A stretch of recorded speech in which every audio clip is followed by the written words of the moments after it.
आज का हमारा टॉपिक रहेगा कूलम्ब्स लॉ। कूलम्ब का नियम। कूलम्ब का नियम।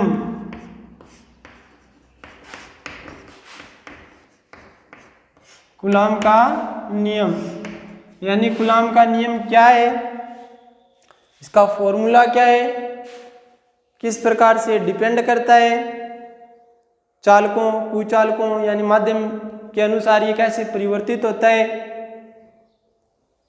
और फिर इसी कूलम्ब के नियम के आधार पर पैरावैद्युतांक यानी डाई इलेक्ट्रिक कांस्टेंट के बारे में अध्ययन करेंगे। तो प्रिय विद्यार्थियों, आपने कक्षा 11 के अंदर गुरुत्वाकर्षण बल पढ़ा था। मैं आपको एक बार याद दिला देता हूं कि गुरुत्वाकर्षण बल का आपने फाइनली जो फॉर्मूला प्राप्त किया था वो F बराबर G m1m2 बट्टा r स्क्वायर के रूप में प्राप्त किया था। यानी गुरुत्वाकर्षण बल था वो दो द्रव्यमानों के बीच में लगता था और उनकी प्रकृति सदैव कैसी थी, आकर्षण प्रकृति थी, यानी अट्रैक्ट करता था दो द्रव्यमानों के बीच में। और उनका फाइनली फॉर्मूला क्या है, यह गुरुत्वीय नियतांक का मान था।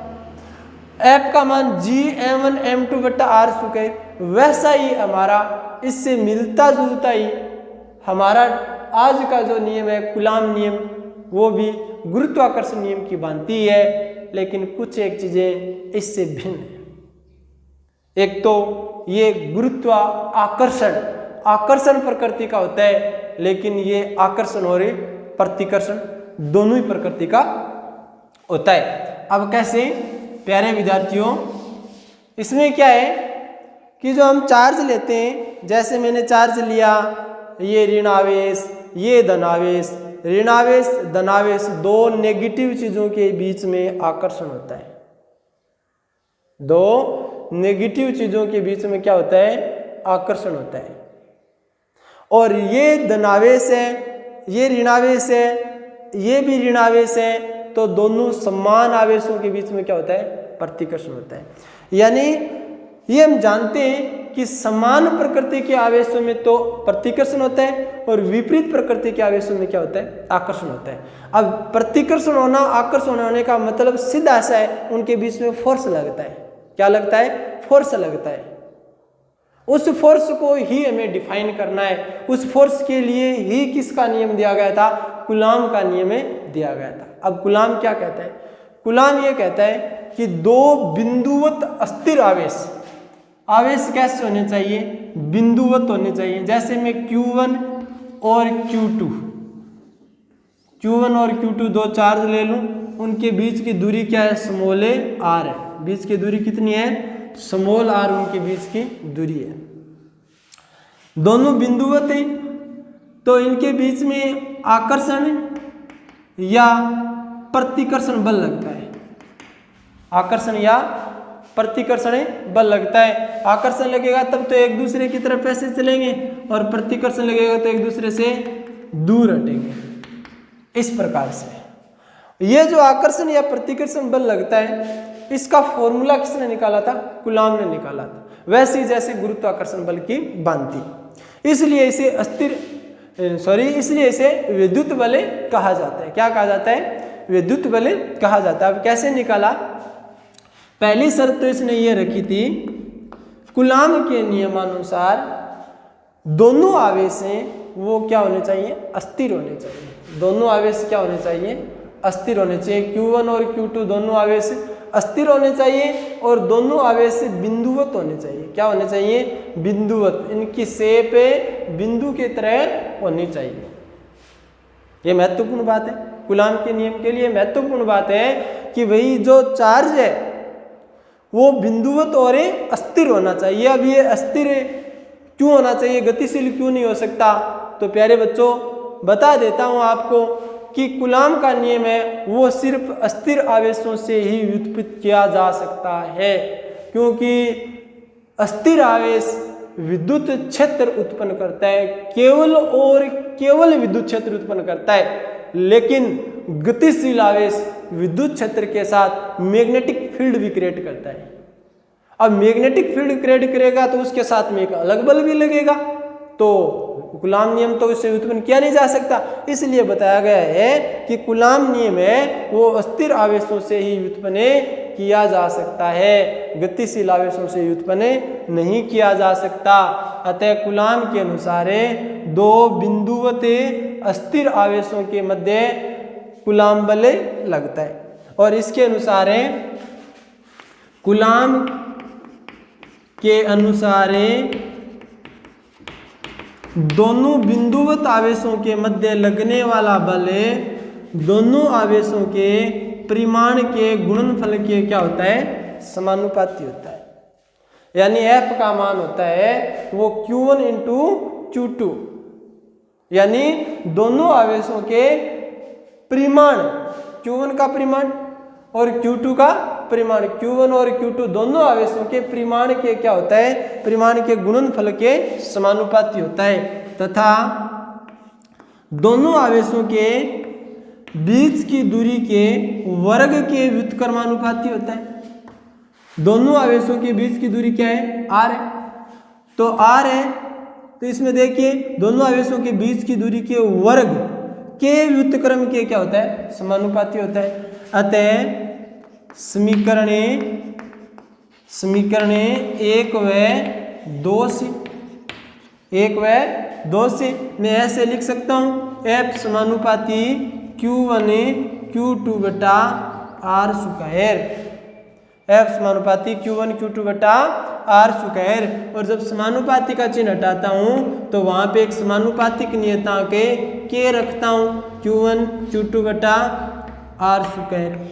ये कूलाम का फॉर्मूला है, यही कूलाम का सूत्र है, यही कूलाम का नियम है, जहां K एक समानुपातिक नियतांक है, समानुपातिक नियतांक है, जिसका मान क्या होता है, K का मान 1/4 पाई एप्सिलॉन नॉट, यानी 9 × 10⁹। अब मात्रक क्या होगा, तो मात्रक हमें निकालना आना चाहिए। K का मात्रक न्यूटन मीटर स्क्वायर प्रति coulomb square, newton metre square प्रति कूलाम स्क्वायर, ये K का मान होता है। अर्थात मैं ऐसे बोल दूं कि F का मान होता है वो होता है 1/4 pi epsilon not Q1 Q2 बटा R स्क्वायर। ये हमारे पास कूलाम का नियम है, यह कूलाम का नियम है। प्रिय विद्यार्थियों ध्यान दीजिए, कूलाम के अनुसार दो बिंदुवत अस्थिर आवेशों के मध्य लगने वाला आकर्षण या प्रतिकर्षण बल दोनों आवेशों के परिमाण के समानुपाती तथा दोनों आवेशों के बीच की दूरी के वर्ग के व्युत्क्रमानुपाती होता है। अर्थात F का जो मान आता है वो आता है K Q1 Q2 बटा R स्क्वायर। वैसे ही जैसे आपके पास F का मान आया था G M1 M2 बटा R स्क्वायर, वैसे ही क्या है इसका K Q1 Q2 बटा R स्क्वायर, जहाँ K एक समानुपातिक नियतांक है और K का मान होता है 1/4 पाई एप्सिलॉन नॉट। और इनका मान कितना होता है, मान याद रखना है बच्चों, मान होता है K का 9 × 10⁹ न्यूटन मीटर स्क्वायर प्रति कूलाम स्क्वायर, और F का मान बन गया है ये हमारे पास। अब आपको ये पूछा जाए, क्या पूछा जाए, आपको ये पूछा जाए कि एप्सिलॉन नॉट क्या है, इसे एप्सिलॉन 0 बोल दो, एप्सिलॉन ऐसे एप्सिलॉन, इसका मान होता है 8.85 × 10⁻⁻12 कूलाम स्क्वायर प्रति न्यूटन मीटर स्क्वायर, ये इसका मात्रक होता है। एप्सिलॉन का मतलब ये हुआ निर्वात की विद्युतशीलता, किसकी विद्युतशीलता, निर्वात की विद्युतशीलता को ही एप्सिलॉन नोट कहा जाता है। निर्वात की विद्युतशीलता, कूलॉम नियम में निर्वात की विद्युतशीलता एप्सिलॉन नोट का माने कितना होता है 8.85 × 10⁻12 कूलॉम स्क्वायर प्रति न्यूटन मीटर स्क्वायर। प्रिय विद्यार्थियों, अब आपको ये पूछा जाए कि जो K है इस K का विमीय सूत्र क्या होता है। K का विमीय सूत्र क्या होता है, तो आप जानते हो बच्चों, कक्षा 11 के अंदर हमने विमीय सूत्र पढ़े थे। यदि आपको मात्रक का पता हो तो आप विमीय सूत्र निकाल सकते हो, और मात्रक आप यहाँ से K का जो मात्रक है आप यहाँ से आसानी से फाइंड आउट कर सकते हो कि जैसे मैंने K का मान चाहिए तो K बराबर हमारा फॉर्मूला बनेगा F × r² बटा Q1 × Q2। F का newton, r² metre square, Q1 Q2 coulomb × coulomb यानी कूलॉम स्क्वायर। मात्रक क्या बना न्यूटन मीटर स्क्वायर प्रति कूलॉम स्क्वायर। इसी संदर्भ में आप क्या करोगे, जैसे इसका मात्रक आया तो न्यूटन यानी फोर्स का इसका विमीय सूत्र होता है A1 L1T - A2 × metre square का विमीय सूत्र होता है L2 बटा कूलॉम स्क्वायर का होता है AT की स्क्वायर। फाइनली मान क्या आ जाएगा इसका A1 L3T - 2 A - 2 T की पावर -2। ऐड कर दीजिए A1 L3 T की पावर -4 और A की पावर -2। इसका क्या आ जाएगा विमीय सूत्र आ जाएगा। किसका विमीय सूत्र है, K का विमीय सूत्र है। और K का मान कितना होता है बच्चों 9 × 10⁻9 होता है। सूत्र क्या होता है न्यूटन मीटर स्क्वायर प्रति कूलॉम स्क्वायर। जैसे आपने K का मान फाइंड आउट किया, K का विमीय सूत्र फाइंड आउट किया, वैसे यहाँ पे एप्सिलॉन नोट का भी निकाले सकते हो। कैसे निकालोगे एप्सिलॉन नोट यानी K बराबर 1/4 एप्सिलॉन नोट। तो K और एप्सिलॉन नोट दोनों एक दूसरे की क्या है व्युत्क्रमानुपाती हैं। यदि आपको एप्सिलॉन नोट चाहिए तो आप K का क्या मान है जो उसको क्या कर दीजिए उल्टा कर दीजिए, यानी इसका मात्रक क्या आ जाएगा न्यूटन मीटर प्रति कूलॉम स्क्वायर का मात्रक क्या हो जाएगा कूलॉम स्क्वायर प्रति न्यूटन मीटर हो जाएगा। और इसका मान कितना होता है 8.85 × 10⁻12 कूलॉम स्क्वायर प्रति न्यूटन मीटर स्क्वायर होता है। अब आगे देखिए बच्चों, जो हमने कूलॉम का नियम फाइंड आउट किया है इनका सदिश रूप क्या होता है वेक्टर फॉर्म, यानी वेक्टर फॉर्म के अंदर फोर्स क्या का मान क्या होगा वेक्टर फॉर्म में मान क्या आएगा सदिश रूप, यानी सदिश में इसका फॉर्मूला कैसे बनेगा सदिश रूप में।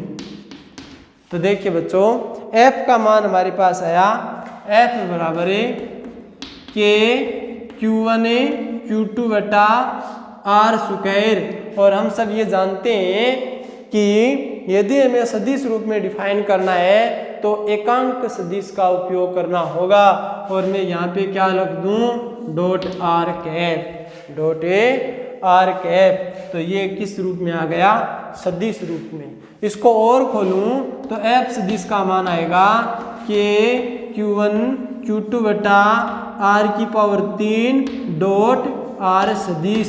चूंकि हम ये जानते हैं n कैप का मान होता है n सदिश बटा n सदिश का परिमाण, उसी प्रकार r कैप का मान होगा r सदिश बटा r सदिश का परिमाण यानी r। तो बट्टा में r आएगा तो r² × r कितने हो गए r⁻³ और डॉट में क्या हो गया r सदिश। ये क्या हो गई इसका वेक्टर फॉर्म हो गया। इसका मतलब है कूलॉम नियम क्या बताता है दोनों आवेशों के बीच में लगने वाले बल की दिशा भी बताता है। क्या बताता है और दिशा।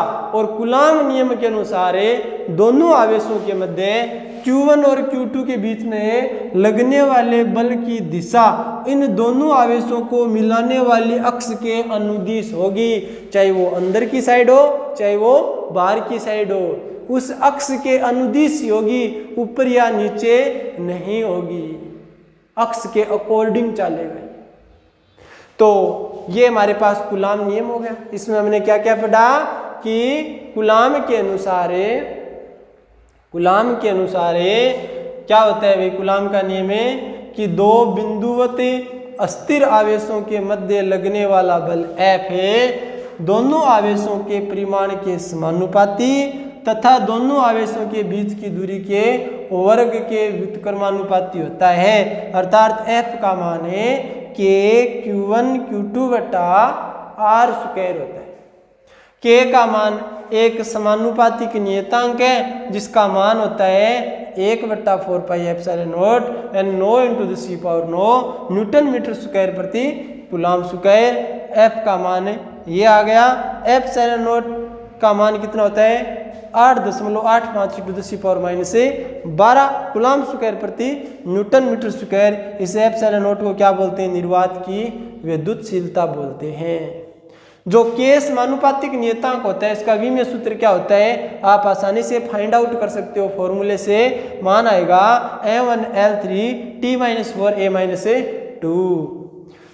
वेक्टर फॉर्म में देखा जाए कूलाम नियम को तो वेक्टर फॉर्म के अंदर क्या आएगा, F सदिश का मान, जब भी किसी भौतिक राशि को सदिश निरूपण करना हो तो आप उसका क्या कर दो, एकांक सदिश से गुणनफल कर दो। तो डॉट में मैंने r कैप रखा, r कैप का मान r सदिश बटा r यानी F सदिश का मान आ गया K Q1 Q2 dot r सदिश बटा r की पावर 3। अब बात करें ये कूलाम जो बल है ये माध्यम पर निर्भर करता है। क्या करता है, माध्यम पर निर्भर करता है। इसकी निर्भरता होती है वो माध्यम पर होती है। जैसे आपने गुरुत्वाकर्षण पढ़ा था कक्षा 11 के अंदर, तो गुरुत्वाकर्षण मीडियम से उस पर कोई प्रभाव नहीं पड़ता है, लेकिन कूलाम बल है वो माध्यम बदलने पर बदल जाता है।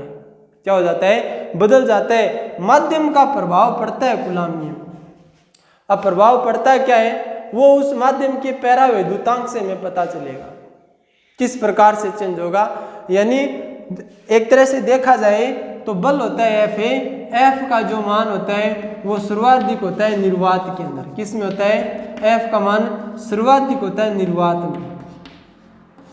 निर्वात में मान सबसे ज्यादा होता है, फिर मान होता है कुचालक में। किस में होता है, कुचालक में। और फिर मान होता है इसका सुचालक में। सुचालक में तो लगभग शून्य होता है। कितना होता है, लगभग शून्य होता है। इसीलिए इलेक्ट्रॉन एक ही डायरेक्शन में क्या करते हैं, मूवमेंट करते हैं। अब F का मान निर्वात में सबसे ज्यादा होता है, कुचालक में उससे कम होता है, सुचालक में सबसे कम होता है। यानी कहने का मतलब माध्यम में बदलने पर इनका बल का मान भी क्या हो जाता है, बदल जाता है। इसी संदर्भ में मैं अगले टॉपिक की बात करूं जो है हमारे लिए कूलाम नियम के बाद में पैरावैद्युतांक। क्या है, पैरावैद्युतांक। ये आप नोट कर लीजिए बच्चों। इनके बाद हाँ, कूलाम नियम के बाद में बच्चों हमारा अगला टॉपिक रहेगा, इसी में पैरावैद्युतांक यानी डाई इलेक्ट्रिक कांस्टेंट। यानी अगला टॉपिक है हमारा dielectric constant. Electric constant यानी इसका मतलब हुआ पैरावैद्युतांक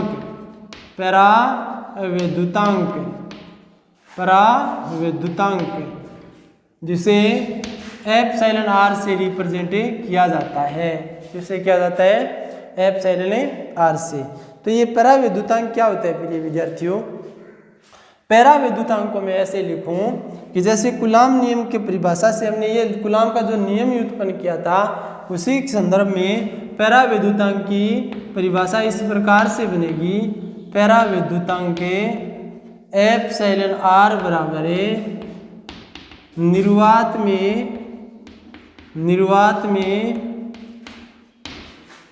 आवेशों के मध्य बल मध्य बल बटा किसी अन्य माध्यम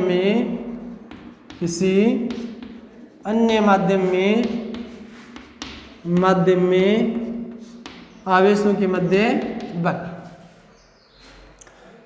तो देखिए विद्यार्थियों, हम ये जानते हैं कि निर्वात के अंदर बल का मान कितना होता है और अन्य माध्यम में बल का मान कितना होता है, वो एप्सिलॉन से हम नोट कर सकते हैं। जैसे एप्सिलॉन आर बराबर है, हमारा फॉर्मूला ये रहेगा कि निर्वात में आवेशों के मध्य बल होता है 1/4 pi epsilon note Q1 Q2 बटा आर स्क्वायर बटा किसी अन्य माध्यम के अंदर 1/4 pi epsilon m into Q1 Q2 बटा आर स्क्वायर। कहने का मतलब ये हुआ, यहाँ पे एप्सिलॉन m रख सकते हो आप, लेकिन बुक्स में आपको एप्सिलॉन m नहीं मिलेगा। m का मतलब होता है मीडियम। क्या होता है? मीडियम की ये क्या है? विद्युतशीलता है। जैसे एप्सिलॉन नोट की निर्वात की विद्युतशीलता आपने पढ़ी कूलाम नियम में, मान होता है 8.855 वैसे ही एप्सिलॉन m या एप्सिलॉन बुक के अंदर सिर्फ आपको एप्सिलॉन मिलेगा। एप्सिलॉन का तात्पर्य ये हुआ एप्सिलॉन नोट के सापेक्ष कि ये निर्वात की बात कर रहा है, ये किसी माध्यम की बात कर रहा है, किसी माध्यम की बात कर रहा है, तो मैं तो इसे एप्सिलॉन m ही लिखता हूँ। लेकिन बुक्स में क्या मिलेगा आपको? एप्सिलॉन m नहीं मिलता है। तो बच्चों एप्सिलॉन r का मान क्या निकलेगा, यानी यहाँ पे मैं आगे इसको बढ़ा के लिखूँ तो F0 बटा F है, F0 बटा F है। तो एक Q1 Q2 बटा आर स्क्वायर से Q1 Q2 बटा आर स्क्वायर ये क्या हो जाते हैं? कैंसिल हो जाते हैं। 1/4 पाई से 1/4 पाई कैंसिल हो जाता है। हमारे पास फाइनली मान बचता है 1/एप्सिलॉन नोट बटा 1/एप्सिलॉन m, 1/एप्सिलॉन m। यानी मैं इसको इस प्रकार से लिखूं कि एप्सिलॉन m बटा एप्सिलॉन नोट, एप्सिलॉन m बटा एप्सिलॉन नोट। तो एप्सिलॉन r का मान क्या आ जाता है? एप्सिलॉन r का मान हमारे पास ये आ जाता है कि एप्सिलॉन बटा एप्सिलॉन नोट या एप्सिलॉन m बटा एप्सिलॉन नोट। यहाँ से आगे बढ़ाऊँ तो आपको मान मिलता है, जैसे किसी माध्यम की बात की जाए तो माध्यम के अंदर परावैद्युतांक का मान क्या हो जाता है? एप्सिलॉन m का मान हो जाता है epsilon note into epsilon r, epsilon note into epsilon r। इसका तात्पर्य क्या हुआ? इसका तात्पर्य ये हुआ बच्चों, जैसे निर्वात को जो विद्युतशीलता है इनके मान होते हैं अलग से 2-3 महत्वपूर्ण मान है, वो मैं बताता हूँ आपको। एप्सिलॉन r के महत्वपूर्ण मान है, एप्सिलॉन r के महत्वपूर्ण मान, जैसे इन महत्वपूर्ण में एक तो एप्सिलॉन r के निर्वात का मान कितना होता है? निर्वात के लिए मान होता है इसका 1। क्या होता है? 1। चालक के लिए यानी धातु मेटल के लिए मान होता है इसका इन्फिनिटिव अनंत, और जल के लिए मान होता है इसका 80। ये इनके महत्वपूर्ण मान है। वैसे मान और भी होते हैं पारे के, मोम के, लेकिन 3 मान महत्वपूर्ण है। निर्वात के लिए एप्सिलॉन r का मान कितना होता है? 1 होता है, धातु के लिए अनंत होता है, जल के लिए 80 होता है। अब आपको ये बोला जाए कि एप्सिलॉन नोट का मान तो आप जानते हो 8.855 अब आपको ये बोल दिया गया कि 2 आवेश हैं, उन दोनों आवेशों के मध्य कूलाम बल लग रहा है। यदि उन दोनों आवेशों को निर्वात के माध्यम से और उनको जल में ले जाया जाए, किस में ले जाया जाए? जल में ले जाया जाए, तो इसमें 2 क्वेश्चन बन गए। एक तो जल में ले जाने पर उसकी विद्युतशीलता पर क्या प्रभाव पड़ेगा, और 2 नंबर उन दोनों के मध्य लगने वाला बल पर क्या प्रभाव पड़ेगा। दोनों चीजें एक दूसरे से ऑपोजिट है। कैसे? आपको ये बोला गया था, एक बार समझने की कोशिश करना, प्लस माइनस Q1 यानी Q1 और Q2 2 चार्ज हैं, उनके मध्य बल लग रहा है F। कितना बल लग रहा है? F बल लग रहा है। इन दोनों चार्ज कहाँ है? निर्वात में। कहाँ है? निर्वात में। और इसको कहाँ ले जाया जाए? जल के अंदर ले जाया जाए। किस में ले जाया जाए? जल में। जैसे ही जल में ले गए Q1 और Q2 को, Q1 Q2 को बीच की दूरी क्या है? इनके R है। अब जैसे ही जल में ले गए तो आपको दिखाई दे रहा है ये तो निर्वात है, ये जल है, यानी माध्यम आपका चेंज होगा। निर्वात से कहाँ चले गए आप? जल में चले गए। तो आपसे दो क्वेश्चन पूछ रहा है। पहला क्वेश्चन तो ये पूछ रहा है कि निर्वात के अंदर और निर्वात से जैसे आप जल के अंदर गए तो इसका जैसे आपने माध्यम चेंज किया तो माध्यम पर क्या प्रभाव पड़ा? जल में आते ही इसका मान, माध्यम की प्रकृति कैसे बदल गई? कितना मान बढ़ गया या घट गया? और 2 नंबर क्वेश्चन ये पूछता है यदि इन दोनों के बीच में F बल लग रहा था तो क्या अब भी इनके बीच में F बल लगेगा? अब इनके बीच में F डैश बल लगेगा। कितना बल लगेगा? F डैश बल लगेगा या FM बल लगेगा। क्या लगेगा? FM बल लगेगा। यानी अब मान या तो बल का ज्यादा हो गया या कम हो गया, वो हमें यहाँ से देखना है। एप्सिलॉन एम का मान आया epsilon naught into epsilon R. तो इसी फॉर्मूले से यानी एप्सिलॉन एम का मान आया कहाँ से? एप्सिलॉन आर निर्वात की विद्युतशीलता, पैरा विद्युतांक का मान एप्सिलॉन आर बराबर मिला आपको एप्सिलॉन एम बटा एप्सिलॉन नॉट। ये फॉर्मूला है पैरा विद्युतांक का।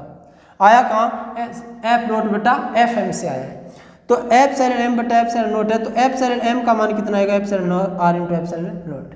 यानी इसी संदर्भ में मैं आपको क्वेश्चन करूं तो यहाँ पे एप्सिलॉन एम का मान कितना हो जाएगा?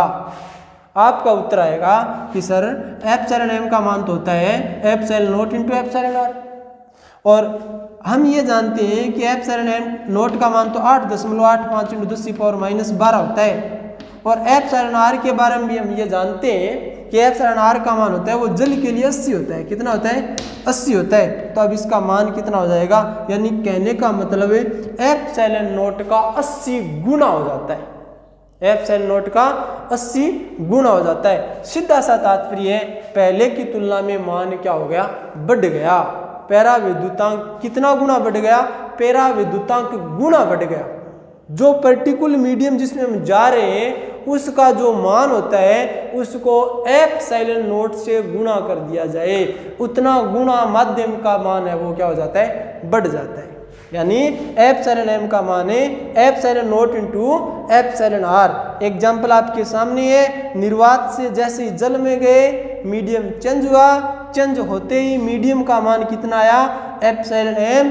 एप्सिलॉन नॉट का आप जानते हो एप्सिलॉन आर जल के लिए कितना होता है? 80 होता है। तो मान 80 रखा, 80 गुना मान बढ़ गया माध्यम का। लेकिन क्या बल बढ़ गया? क्या बल के संदर्भ में क्या कहता है ये? बल के संदर्भ में बात करें तो देखिए बच्चों, इस माध्यम से इस माध्यम में तब जाते हैं, माध्यम बदलते हैं तो बल का मान कैसे बदल जाता है? बल माध्यम के साथ में कैसे बदल जाता है? तो एफ एम का मान होता है एफ नोट बटा एप्सिलॉन आर होता है। क्या होता है? एफ नोट बटा एप्सिलॉन आर। मतलब क्या हुआ? मतलब ये हुआ कि निर्वात के अंदर, अभी पीछे ही आपको मैंने बताया था, सबसे ज्यादा बल होता है वो कूलाम बल निर्वात के अंदर होता है। और निर्वात के अंदर जो दो आवेशों के मध्य बल लग रहा है Q1 Q2 के बीच में कितना बल लग रहा है? F बल लग रहा है। निर्वात के अंदर लग रहा है। अब इसको निर्वात से मैं जल के अंदर लेकर जाता हूं तो जैसे ही मैं जल के अंदर लेकर गया और मैंने देखा कि जल का जो एप्सिलॉन आर है उनका मान तो 80 है। कितना मान है? 80 है। अब मैंने देखा कि अब इसके अंदर मान लग रहा था, जैसे मैं टोटल मान लूँ कि एफ का एक बार इसमें मान लिया मैंने कि 100 न्यूटन बल लग रहा है। कितना लग रहा है? 100 न्यूटन। निर्वात में 100 न्यूटन लग रहा है, लेकिन जब जल में लेकर जाता हूँ तब इसका मान हो जाता है एफ एम बराबर एफ नोट, यानी 100 बट्टा एप्सिलॉन आर। और एप्सिलॉन आर का मतलब कितना है? 80 है। तो 100 बट्टा कितना हो जाएगा? 80 हो जाएगा। कहने का सीधा सा तात्पर्य ये हुआ कि माध्यम के अंदर बल का मान घट जाता है। और कितना घट जाता है? एप्सिलॉन आर भाग घट जाता है या 1 बट्टा एप्सिलॉन आर गुना कम हो जाता है। बल का मान तो कम हो जाता है और विद्युतशीलता का मान क्या हो जाता है? बढ़ जाता है। दोनों एक दूसरे के ऑपोजिट हैं। एक का मान बढ़ता है, दूसरे का मान क्या हो जाता है? घट जाता है। और कितना घटेगा? एप्सिलॉन आर भागे घट जाता है। ये हमारे पास पैराविद्युतांक। और जब पैराविद्युतांक की इकाई की बात की जाए, इकाई आपको मात्रक पूछा जाए तो मात्रक इंद्र राशि होती है। क्या होती है? मात्रक इंद्र राशि। मात्रक इंद्र राशि कैसी हुई? एफ नोट बटा एफ एम, यानी न्यूटन बटा न्यूटन, दोनों क्या हो गए? कैंसिल हो गए। पैराविद्युतांक क्या होती है? एक मात्रक इंद्र राशि होती है। धन्यवाद दोस्तों। अगले वीडियो के अंदर बात करेंगे नेक्स्ट चैप्टर की, वो होगा vector form of A Coulomb's law. धन्यवाद।